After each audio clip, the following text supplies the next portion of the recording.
for most of this decade, we're going to look back and see that this was a rather inflationary decade. Maybe not every year was inflationary, but overall it was more inflationary than the 2010s, and that interest rates spent most of their time below the inflation rate. So if you were holding cash in a bank, if you were holding treasuries, you're probably going to get devalued over the course of this decade, maybe not in straight line, but that those will, in hindsight, not have been very good investments.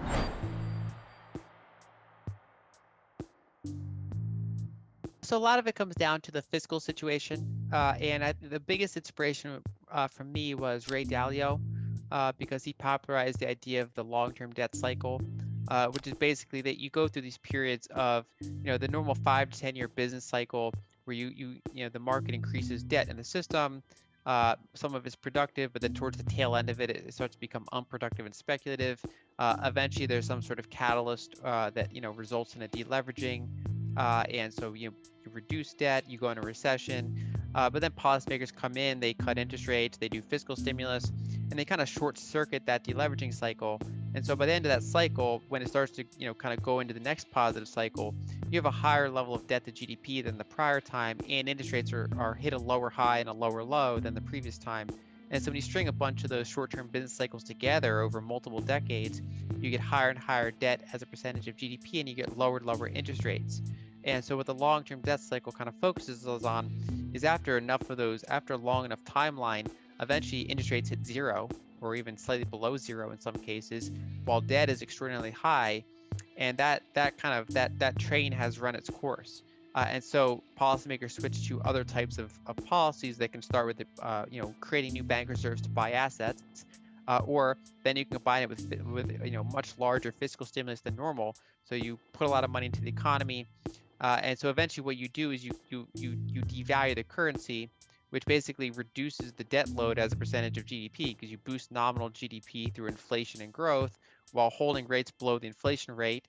And so that's how they got out of the 30s and 40s trap, essentially. And so we're kind of going through the same cycle now. But of course, if you're a bond holder or a cash holder, you do very poorly in those types of decades.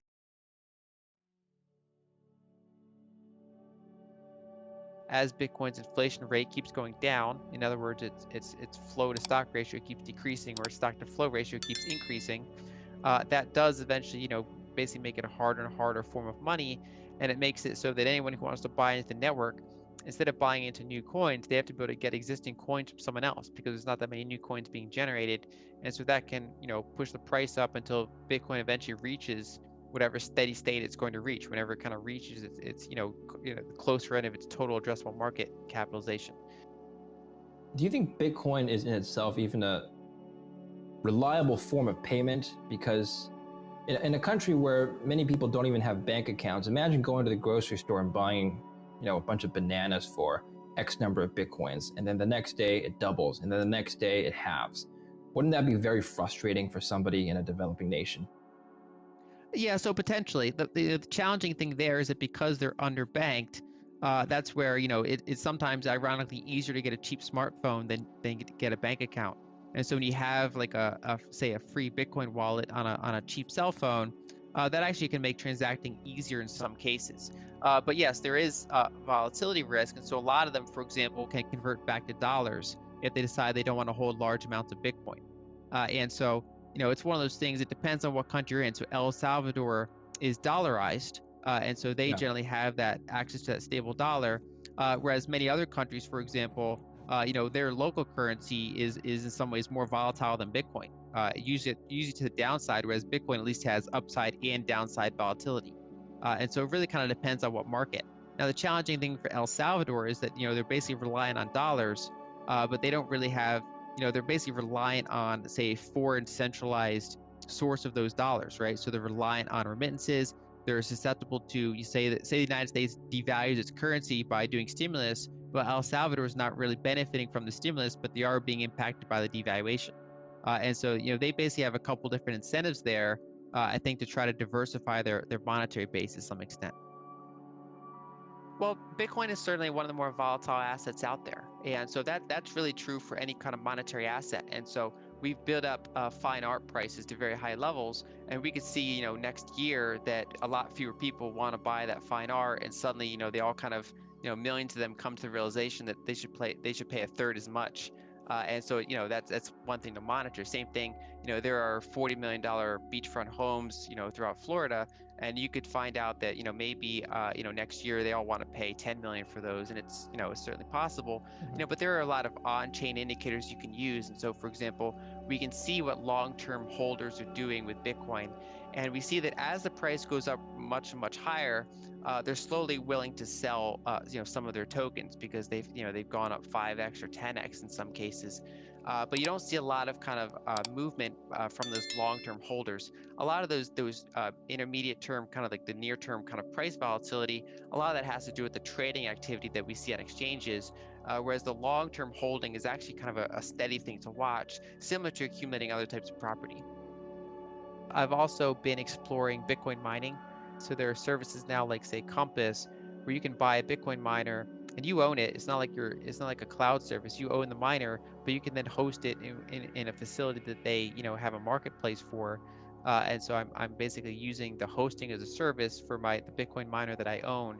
And when you kind of go into the economics of, say, how much Bitcoin a miner can generate versus how much cost you pay in electricity, how much the miner costs, I think that's another interesting way to dollar cost average in a Bitcoin, because you buy a miner and then let it run for a few years, and you end up, with a pretty good return on investment, assuming Bitcoin, chops along sideways or goes up over that period.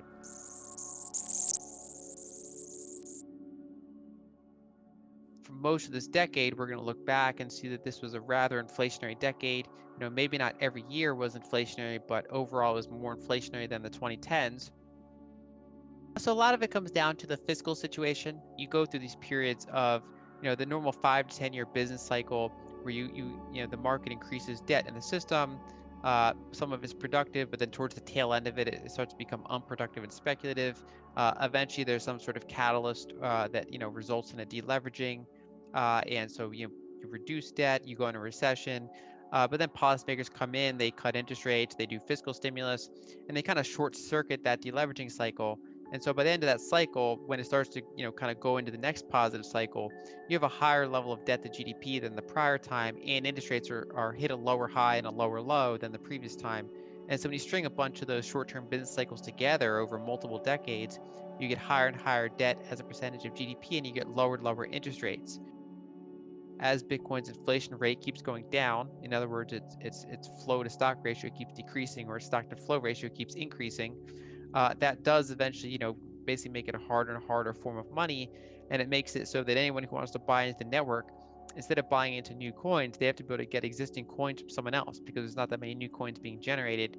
And so that can, push the price up until Bitcoin eventually reaches whatever steady state it's going to reach. Whenever it kind of reaches its the closer end of its total addressable market capitalization. Do you think Bitcoin is in itself even a reliable form of payment? Sometimes, ironically, easier to get a cheap smartphone than get a bank account. And so when you have like say a free Bitcoin wallet on a cheap cell phone, that actually can make transacting easier in some cases. But yes, there is volatility risk, and so a lot of them, for example, can convert back to dollars if they decide they don't want to hold large amounts of Bitcoin.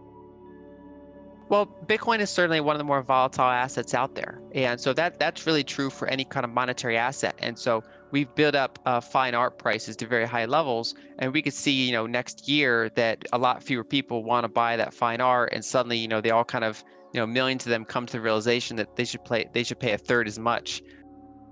I've also been exploring Bitcoin mining. So there are services now like, say, Compass, where you can buy a Bitcoin miner and you own it. It's not like a cloud service. You own the miner, but you can then host it in a facility that they, have a marketplace for. I think that's another interesting way to dollar cost average in a Bitcoin, because you buy a miner and then let it run for a few years, and you end up, with a pretty good return on investment, assuming Bitcoin, chops along sideways or goes up over